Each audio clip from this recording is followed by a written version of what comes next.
everyone, it is Andrea, and today I'm coming at you with my 2023 favorites. I kind of want to do these monthly and take it back to like OG YouTube. Let me know what you think in the comments down below. Doing like monthly favorites videos. They would just be like random things, some planner things, some not planner things, some book things, some game things. All the things that I love as just like an extra video.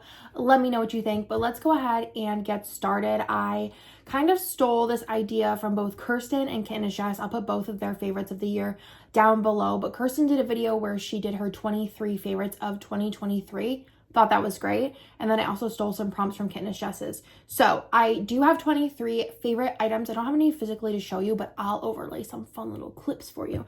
But let's go ahead and get into it. The first thing we're going to do is favorite planner spread, which I did pick two because I am a cheater and there's actually no rules. So I picked one from each of my planners because I do split my planners into two for the year. So this is the first half of 2023 and then this is the second half of 2023. The first spread is going to be my spread where I went to New York to see Jessica and Bree, who are some of my bestie friends, and this was actually the trip that Bree told me she was pregnant and I was shooketh, but I hadn't seen Jessica in a long time and I hadn't seen Bree in a while, so this was really exciting. I hope to see them both again this year. I just love them so much and I love the way that this spread turned out. I did use the theater kit and I used some black Planahan underlays with the mixed metal silver. I believe it's silver and sparkly hollows. It actually was Jessica's idea and I think it turned out fantastic. And then the second spread, which is in the second part of my planner, is my Gen Con spread, because if you ask me what my favorite thing about 2023 was, it was Gen Con. It was so fun. We already have our flights and hotel booked for next year. I am so excited about it. And it just was a great time. I didn't know what to expect, but we went for just, I think, like 2 days, like 2 full days. And this year we're going for the full 5. So very, very excited about that. Love those spreads. They make me so happy. But honestly, every spread of my planner this year, I just have like a deep connection with. I feel like every year my spreads just get better and better. And it's not even like I get better and better. It's just like everything gets better and better. It all levels up and levels up and levels up. And I just feel like it's so good. So that is my favorite spreads. And then I want to go into my favorite pen. And this is like a different one because if you know, you know, I don't use pen in my memory planner anymore. I do use it in my non-filming planner, but that one I have been using this, which I'm just going to tell you about real quick. But this is the pen. I'm not gonna edit this at all, by the way. You're getting it this way. This is the pen that I've been using in my all pen planner. This is a Blend 0.5. That's all I can tell you. If I can find a link for it, I'll link it down below. But I get these at the Japanese bookstore near me, and I love this pen for writing on any like thinner type of paper. So good. And then for my everyday like non-filming planner, I've been using the Papermate Energel 0.5. I go back and forth between the 0.7 and 0.5, but I think I like the 0.5 better. I feel like the 0.7 is just a little too juicy for me. So there's that. Then I want to go into my favorite planner of the year, and that is going to obviously have to be the Print Pressure and SPC Edit. It just makes sense. It's everything that I always wanted, and I am so glad that Kane brought my idea of these like window pockets to life, and I especially love this one. This one, I saw like the sample swatch of this like material and I was like, oh my gosh, this is gonna be so fun. And Kane was like, I don't know about that, like it might be a little weird. And then I saw the sample and I was like, wow, this is amazing. So I will link this one down below, but Kane has a bunch of different SPC edits. I have the white with the gold here, and I also have the black with the gold, but I think he has like well over 10 options.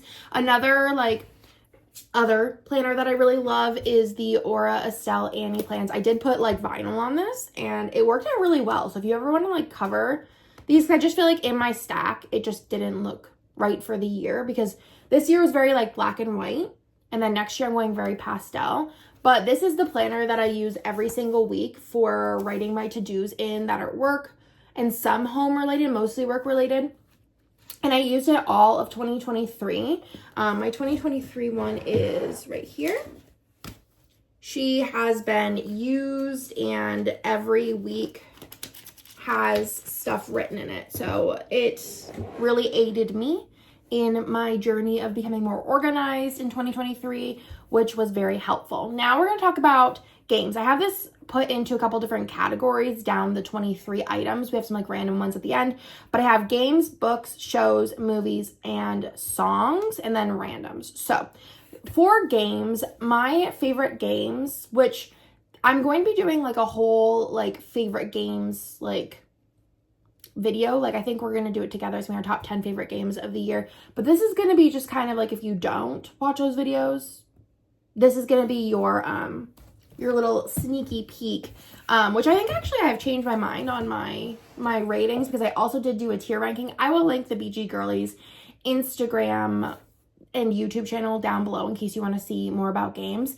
But my favorite games for this year, which would be number 4, this is number 4, is Ark Nova. That's my top favorite game this year. I just feel like it's iconic. I played it so many times. It's my most played game of the year. I think I played it over 50 times. If you want to play Ark Nova and you don't have anyone to play with or you don't have the actual physical game, you can play it on Board Game Arena, and Board Game Arena is really fun. I feel like Ark Nova is one of the best games to play on there. It's just really well implemented. They also, I think, Hannah said that they put the expansion on there as well. So Ark Nova was my top number 1 of the year. My number 2 is Dice Throne, and Dice Throne is just such a fun game. It's a 2 to, I think, 4-player game, but I don't recommend it at any other player count besides 2. But I just love Dice Throne. I have like a love affair with Dice Throne. It's like annoying. Like they are to me, and my favorite was probably the Marvel 4-pack with Scarlet Witch because that's who I played with when I first played. But I also really love the Santa vs. Krampus that I did actually get at Gen Con.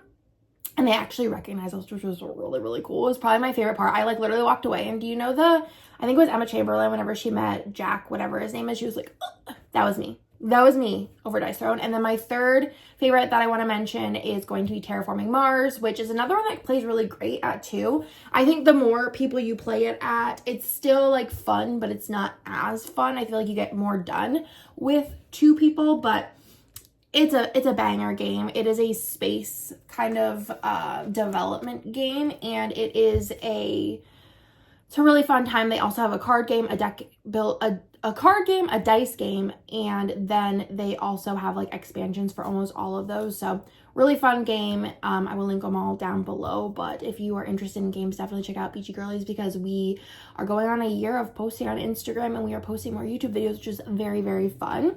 Then we're going to go into my favorite books of the year, which I've this year become a book girly, and I am loving it. I'm starting a book journal, which is right in one of these many thousand drawers. Book journal journey this year, and maybe I'll do like a flip through of that if you want to see it.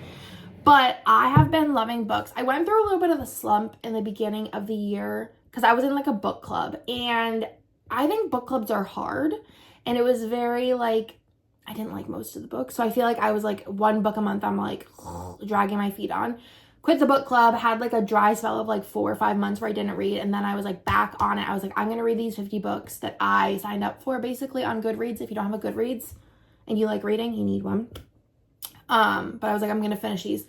Obviously I have graphic novels and things on there, so my journey is a little bit easier. This year my goal is to read 100 books, but I read graphic novels, and I'm also going to be reading some children's classics as well. So I don't feel like 100 is really that wild. I would like to read 50 like actual adult or YA like novels, or like listen to them. But the other 50 is going to be like graphic novels and like children's like chapter books. But my favorite book of the year was Fourth Wing. I think Fourth Wing was fantastic. I just was obsessed from like page 1. It felt very like, it's written very, I think, YA in my opinion. Like it feels very easy to read for a fantasy, and it gets straight to the point. There is romance, but I don't feel like it's super like serious, and it's like minimal in the first book. And the like spicy scene to me is kind of comical, and like I wasn't like mad about reading it because I was like, this is actually kind of funny. I just thought it was such a good book. In my like how I felt about Harry Potter whenever I was younger, like the obsession is how I feel about Fourth Wing now. I just want to like be in the world, and I want to like have a dragon, and I want to like have a signet and all the things. And Fourth Wing also just came out with their graphic audio, so I really enjoyed graphic audios this year with ACOTAR. I thought it was really fun to listen to a full cast and everything, go through those books. So if you're interested in listening to it, there is the audiobook, but there's also the graphic audio now. So I think only part 1 maybe of the graphic audio came out, but I'll try and link everything down below. Then my second favorite book of the year was A Court of Mist and Fury, which it's ACOTAR. Like, it's so good. I'm currently on the last available book, which is the like Nesta book, and I am like a little bored, but it's like fine. But I love Feyre and Rhysand. I am a big stan of them, and that book was chef's kiss. I don't want to, well, I feel like I just like gave a little bit away. But I mean, this book has been out for a while. So I can't, if you want spoilers, I'm sorry. I'll put like a spoiler warning if I remember.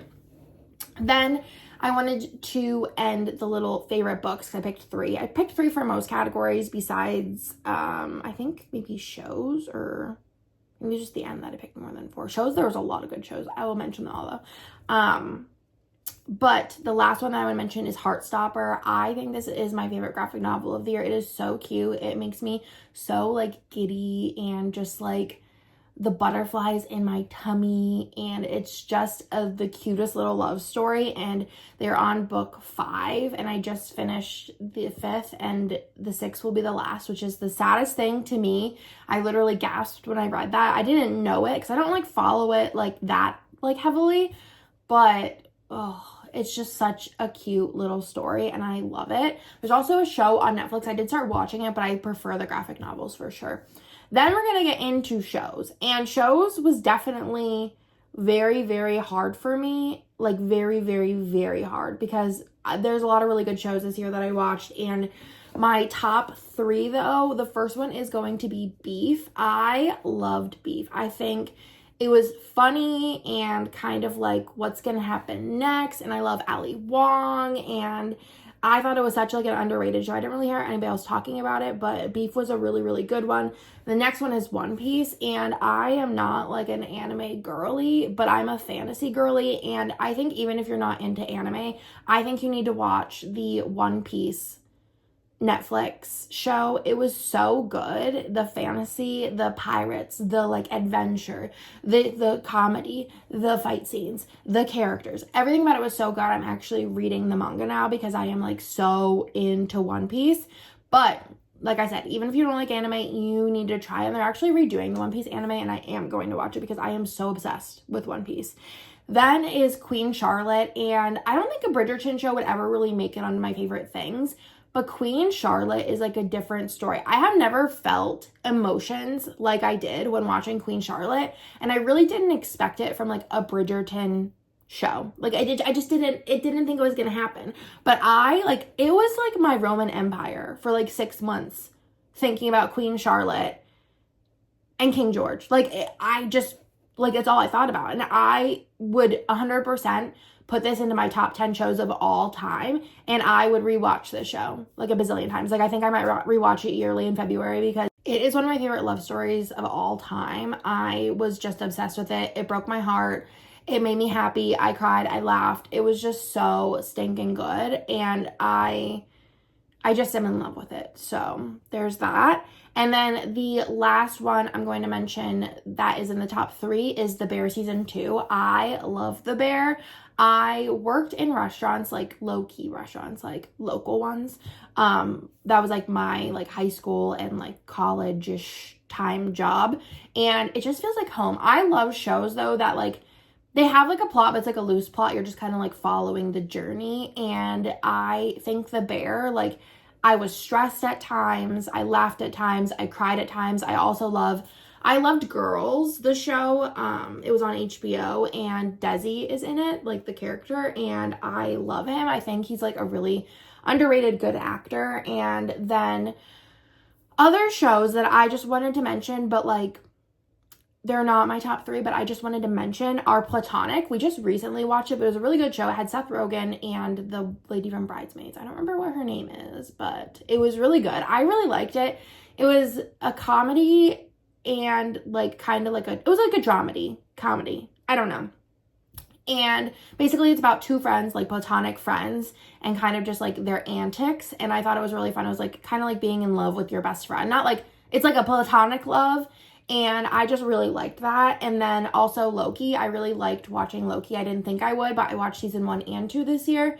And I really enjoyed it, along with The Last of Us, I believe, came out this year. Or I watched it this year at the beginning of the year. And I really liked that as well. I usually don't like watching shows that are a little bit more like, I guess it would just be like drama, right? Maybe. But, and kind of like a little bit darker, spookier, cried a lot. But that was a banger. And then let's move into movies. It's a little bit of a lighter section. My top favorite movie of the year is going to be very shocking. Actually, it might not be shocking.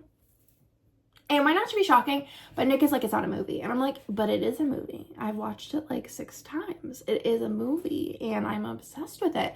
And it is the Eras Tour movie. And I just love it so much. I've listened to the Eras Tour set list probably a gazillion times. I have watched the movie like 5-ish times. I went to see it twice and I am just obsessed with it. I don't think there's many like artists that I could sit and watch the concert of multiple times and be like enthralled. Literally just sitting there like this. But the Eras Tour, oh, so good. And even Nick, whenever he watched it, he's like, whatever. This is like, it's like fine. I don't understand people like it so much. And I'm like, but are you entertained? And he's like, yeah, I'm entertained. I'm like, and he's like watching the whole thing. And I'm like, that's the point. We're here. We're entertained. It's a good thing. It's probably the best concert movie that I've ever seen. So that is my number 1. My number 2 is the D&D movie. And I did not expect to laugh and cry and be so into it. And the fat dragon really killed me. And I am obsessed. Obviously, also helps that we're like super into D&D this year and have our own D&D group. We're actually doing another session on Saturday. I'm so excited. I am a high elf wizard. And anyways, such a good movie. Even if you don't like D&D, it's like it feels very nostalgic and like the adventure type the adventure type movie where it just feels so fun and light, but there's still like the heavy moments and the funny moments. And I really enjoyed it, especially if you do play D&D and you haven't watched it. You really do, because it's so fun, because it feels like you're like watching it being played. It's like a weird thing. But anyways, then probably the Barbie movie. I just feel like it's Barbie. Like, I can't, like, it's Barbie. It was a good movie. It was funny. It had a good message. It had good music. It had good actors. I love Ryan Gosling. That's just the thing. And I think Margot Robbie as Barbie was just perfect. And I just love like the dream house and all of the different Barbies, and it was fantastic and I loved it. And I had a little Barbie era and I just regret nothing. My pink life. It's just the way that's gonna be. Then we're gonna move into favorite songs for the year. My favorite song for the year is probably Ready for It by Taylor Swift. I cannot wait for Reputation to get its own Taylor version. I am so excited. But Reputation, I didn't really enjoy when it first came out. I was like into Taylor Swift to Red. And then I got back into Taylor Swift Evermore Folklore type times. And in between, I was like, I don't really vibe at this current point in my life. But like going back and listening to Reputation, I vibe so hard. It's my favorite Taylor Swift album. I love it, but I also love Midnights. But that's just a whole different story. But that's my favorite song of the year. And then my second favorite song of the year is Die For Me by Halsey. Besides like Taylor Swift, Halsey is the second most listened to artist for me. I love Halsey. I feel like not a lot of people do, but if Halsey like does a tour, I plan on going to at least 3 locations because I am obsessed with Halsey, everything Halsey's ever done. But Die For Me was such a good song that was released this year, and I have listened to it a bazillion times. And then the last song, I wanted to pick songs from 3 different artists because obviously I could fill this with Taylor Swift, but I feel like I needed to kind of like pick different artists. And I think the third most listened to artist was Olivia Rodrigo this year. And the top song that I listened to was Traitor. I really love Olivia Rodrigo. I love all the albums so far. Really excited to see what comes next. But I just think like it reminds me of my like teenage angst years. And I just love that for me. It reminds me very like Paramore kind of energy, but also Avril Lavigne, but also a little bit of like Halsey energy. Like it kind of just gives me like the angst and I love it, but also like kind of love songs. I'm just all around here for it. So those are my favorite songs for the year. Then we're just going to go into my like random favorites. So these are just some things that I've kind of been like into for number 20. I totally forgot to been telling you the numbers of these. Number 20 is wax. I got back into the wax this year. I fell off of it for a little bit. I think it was kind of more over the summer. I just was like, I'm just tired. I don't want to change out my wax. I have so much wax that it gives me anxiety, but I did like go through my wax. I set an alarm to change my wax, and now I'm like back on my wax game. So that is my number 20 is wax melts. Number 21 is bath salts. And this sounds random, but I was like a bath bomb gal, but now I'm a bath salt gal. I think it's in my olden age. My body and mind needs the bath salt. So I've been really, really enjoying taking a bath with bath salts. It's like kind of life-changing. And even Nick is like, this just feels different. It hits different when you take a bath with bath salts. I've been using the limited edition ones that came out at Target, I believe, only. They were like vanilla, and there's a cashmere one. There's a eucalyptus one, but I did not like that one. But I bulk bought a bunch of them because you can't buy them anymore because they were limited edition for the holidays. And I'm gonna have to like switch to like one of the other random. It's like the Dr. whatever ones. So good. It just like, I just feel zen when I take a bath salt bath. So I'm like over bath bombs. I'm a bath salt gal in 2023, 2024. The next thing that is my fave actually was supposed to be this. This was supposed to be another favorite, but I forgot. So this was my number 22 favorite was my Aura Style Annie Plans planner, because this has helped me through my whole year with staying organized. Every single day I look at this and I write checklists and check the lists, make sure that it's all good. And then my last favorite, which is my 2023 23rd favorite, is pin trading. I did not think that I was going to get into pin trading. Hannah was like a pin trader, and I was like, I don't know. Like, I had pins. Like, y'all have seen these pins. I've had pins in my office for 7-8 years. I always got pins when I went to Disney, but I never got like the mystery packs or anything like that. But I have pins here. I have pins over here. I have pins everywhere, and I love pin trading. It's such a fun part of Disney. I love getting the mystery packs, and even whenever I don't get one that I want, I'm like, oh, I could trade this for something I do want. So that is my favorite. It also kind of links in to my girls' trips to Disney. I'm so excited. Our next one is in February. We are running the Princess 5K, which I'm very excited about. But that, my friends, is everything for this 2023 favorites of the year. I hope you liked it. Let me know if we share any of the same favorites. I will try and link everything down below. Also, let me know if you'd be interested in monthly favorites from me. I feel like I always just have stuff to talk about. I feel like I'm just a talker. That's just where I'm at in my life. But hope you like this video. Thank you for watching. Subscribe if you're not already, and I will talk to you in my next video.